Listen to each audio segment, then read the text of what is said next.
Hello and welcome back to our channel. We are Brigade of Beings, a diagnosed dissociative identity disorder system. My name is Astral, and in today's video, we're going to do an interview with a host.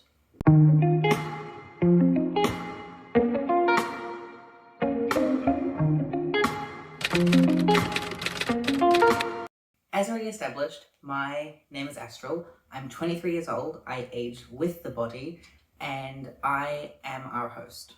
Question 1. How do I fulfill my role?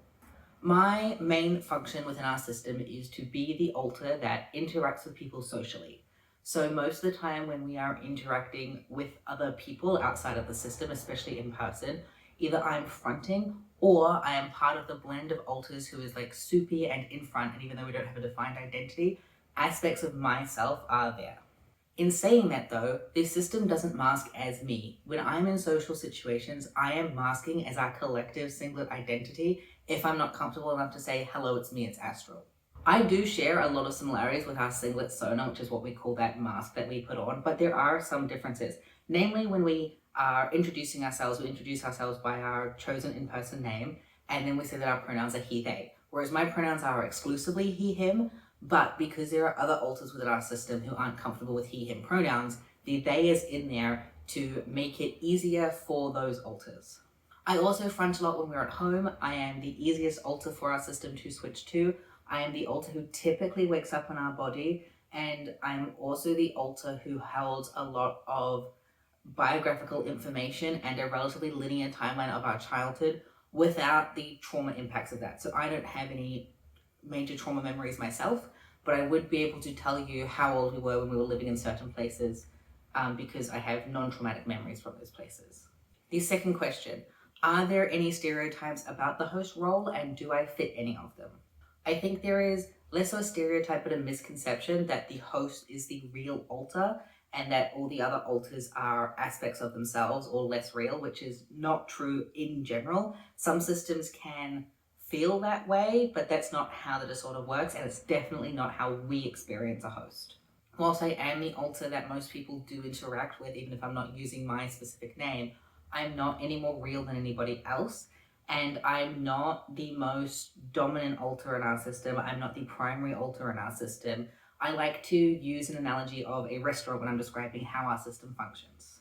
When you go to a restaurant, you're often greeted at the door by a host or hostess who will then take you to your seat and will do those initial kind of meet and greet kind of pleasantries, get you some water and that sort of thing. And that is kind of my role. I'm the first alter that people see, whether it's actually me or whether it's alters masking as me or masking as our singlet sona, which is similar to me.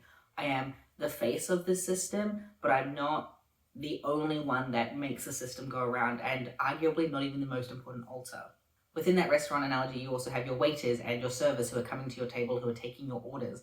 And so for us, that would likely be our protectors, our social alters, our AMPs, who are then interacting with you or for more specific situations. Other roles within like the restaurant might be like bartenders or the people taking your payment at the end of the day, and those would be more protective, potentially external caretakers, that sort of thing. Then you have in the back of the restaurant, you have your chefs, you have your dish hands, you have your runners, you have your cooks, and all of those internal based roles or behind the scenes roles that are vital to keeping the system running. For us, those would be our guardians, our managers, arguably even our trauma holders, some of our child parts. Those would also be internal protectors and internal caretakers and internal self-helpers. You then have the higher ups. You have the people who own the restaurant. You have the managers. You have the people who are placing orders for food. And so those would be our gatekeepers and our admin alters, and again, some of our managers and protectors and some of our higher caretakers. And so as there's this idea that the host is the most important alter, they're the real one, that's really not true. The system is structured to have people doing so many different things to keep the whole life functional, and they have very specific roles, or sometimes less specific roles, but they have functions that they fulfill within the system, and no one is more important than anyone else. A restaurant would not function if it didn't have its chefs, if it didn't have its dish hands, if it didn't have its waiters, if it didn't have its bartenders, if it didn't have the people placing orders. And so while some of that stuff is in the background and you might never see it, you might never interact with those people, they are just as vital as the person who greets you at the door, which is me, the host. I think some other stereotypes about the host is that they use the body's name, that they identify most with the body, and that's not true for us.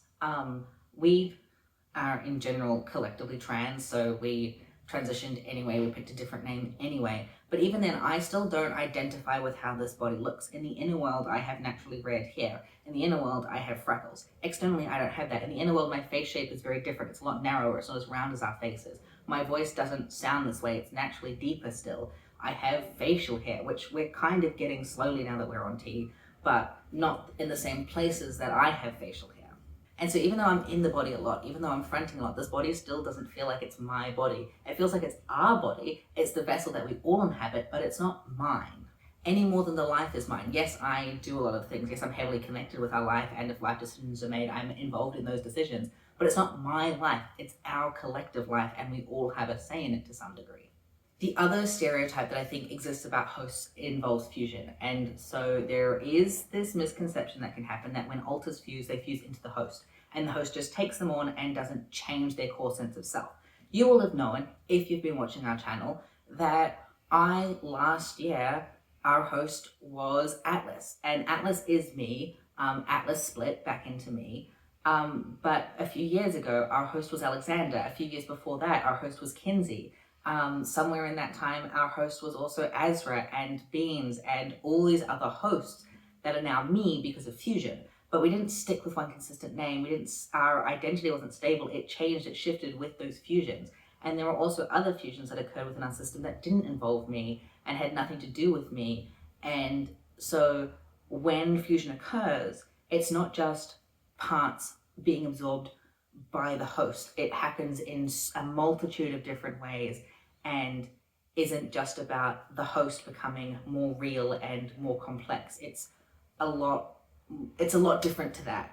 And the final stereotype, sorry, I know that I think there's a lot of stereotypes about hosts because a lot of stereotypes about DID are then projected onto host alters because they're seen as the real one.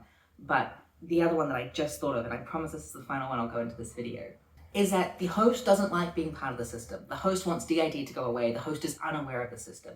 Obviously, not true. I'm making content on our channel about DID, about having DID. I know that it's real. And I don't want all of the alters in our system to disappear.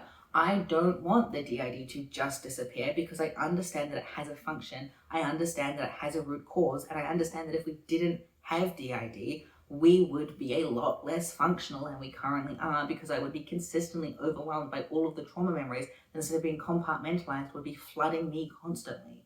But that doesn't mean I don't want to get better. It doesn't mean that I don't want to do therapy. It doesn't mean that I'm opposed to fusions. It doesn't mean that I'm opposed to integration. I still want us collectively to do better, to feel better. I want alters to not be stuck in trauma. I want alters to realize that they have value and are loved and are cared for when they currently can't because of how stuck they are in trauma beliefs. But that doesn't also mean that I want all of them to fuse and go away. I'm not opposed to final fusion, but it's not my main goal in our healing journey, which I think is a misconception that people just assume that the host, who's the real one, wants their life back and wants everyone else to go away. And while some systems might experience that, that's not my experience at all. Question 3 is, do I have more than one role? No. I have had other roles before I fused into myself, but currently I'm just our host. I was, for a little bit specifically, our social host, and we also had an at-home host, which was Zeno, but Zeno has since gone dormant and I've taken on all of the host duties. So arguably, I'm now fulfilling 2 types of host role, but it's still just the host role umbrella. Question 4, what is something I like and something I dislike about being a host?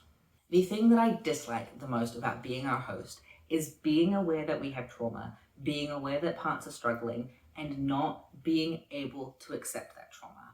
I know logically that it occurred. I know logically that, I have the information that this stuff happened, but on an emotional level, I still cannot accept it. It does not feel like it happened to me. It doesn't even feel like it happened to the system at points in time, which can lead me to go into really heavy denial spirals, which can then lead to me invalidating other alters, which then worsens our internal relationships with each other, which decreases our communication and our trust as a system, which decreases our functioning. And I wish that that didn't happen. I wish that I could look at those things, see them for what they are, acknowledge them, feel them, but for myself to be able to remain functional, to be able to go into social situations and all of that, it's not viable yet for me to hold all of the weight that is our trauma.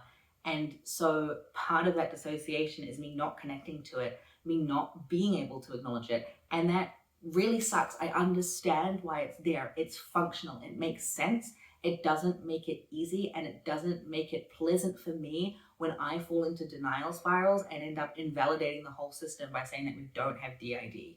And I work really, really hard not to do that, because I know that that makes things worse, but sometimes you just go down these spirals, and of course you're not bothered by damaging the internal relationship with other alters, because where you're at, those other alters don't exist because you don't have DID. And that really sucks. On the flip side, something that I like about being our host is that I get to see our friends often. Even though, again, I don't often introduce myself by name, and often I am blended into a mess of alters in front when we're interacting socially, especially with our friends, I still get to be there, I get to have those memories, and I get to feel personally bonded with our interpersonal connections, which is something that other alters in our system do struggle with, of feeling disconnected from our friends. And I'm just glad that I get to have that connection, and I try to share that connection and that love with other alters by sharing memories, by blending into front with them, by being co-conscious with them. But sometimes that's not how it works. It's how our system automatically functions. It's not a conscious decision, but I am glad that I get to spend as much time with our friends as I do in comparison to other alters in our system. Although I do wish that they got to spend more time with our friends, and we're working on that. Question 5, how did I know my role? I think that it was pretty self-explanatory. I front pretty much every day. I'm almost constantly blended into front. I have been fused from alters who were our hosts. Those hosts in the past fronted consistently. Those hosts in the past were unaware of DID if we go back to before system discovery, when even though other alters in the system were aware, our hosts weren't. Not that it always works this way for other systems, but for us, typically, the alter who's consistently waking up in the body is going to spend the most time out in a day, and I'm the one who pretty much consistently wakes up in the body. Sometimes I'm blended, but I'm there. I'm also unaware of a lot of our trauma, and so that could fall into just an A&P role, a protector role, a caretaker role, sure, but because of how often I front, because of how I deal with social situations, because of how relatively easy it is for our brain to switch to me when we need someone to just be there, because I don't want to say default alter because it makes me sound like the real alter, but like our brain switches to me by default. I wake up by default. I experience most of our life by default. I blend into front by default. It was just kind of obvious that that's what my role was. There wasn't much soul searching. I was just here all the time. I was spending the most time in the body. I was dealing with our life responsibilities. I was doing all of the things that a host would do. So it just made sense that I was our host. The 6th and final question, if I could be any other role, what would I be? Based on skills, I'd say social protector, but based on what I'd actually want to do, what would be the most fulfilling to me, is I would like to be an internal caretaker who helps take care of trauma holders. Similar to how Tempest fulfills her role with sharing positive memories, sharing positive experiences, sharing positivity and hope, and helping internal alters ground from flashbacks and regulate and see that there is positivity in our life, in our future, in the world. I think a role like that would be really fulfilling, and it would make me feel good to be able to help other alters see that there is hope in our life. And I think that it would be something I could do based on my skill set, and especially because I have so many memories from my life. And I think that that would be something that I would really enjoy being able to do for our system. I hope that this video was interesting for you all. If this is a style of video you are interested in, please feel free to check out the playlist. If there are any more roles that you would like to hear us talk about, even if it's repeats from other roles we've already done, please let us know and we will add it to our ever-growing list of future videos. One final announcement. If you're watching this in the future, this probably doesn't have much bearing, but if you're watching this live, I do want to say we're not positive that we're going to be able to keep up with our posting schedule. We have just started university again, and we're also about to do a short, intensive therapy with our psychologist to really hone in and focus on a couple of traumas. So our capacity for video filming and video editing might go out the window. So if this is our last video for a while, don't stress about that. We'll probably also make a formal announcement if we have to take a break. But I just wanted to give you guys who stayed till the end a little bit of a heads up. But also we're going to try and keep posting because we enjoy doing it, but we also won't push ourselves to do it if we're not feeling comfortable and capable.